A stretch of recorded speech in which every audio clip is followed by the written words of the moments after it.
tell me that I'm never gonna make it. They want me to do something that could make sense. They hate when I keep dreaming I'll be famous, but I don't give a fuck, I'ma keep chasing.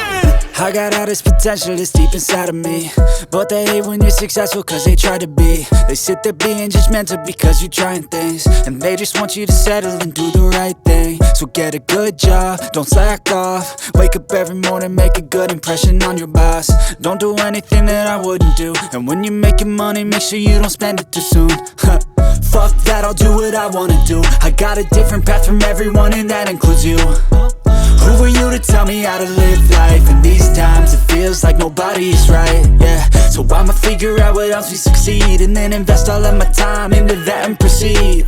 I need whatever the hell could make me happy, and I don't think you have a clue what could that be. They tell me that I'm never gonna make it. They want me to do something that could make sense. They hate when I keep dreaming I'll be famous, but I don't give a fuck, I'ma keep chasing. They tell me For it, it's very tasty and very reasonable price, pocket friendly, tasty.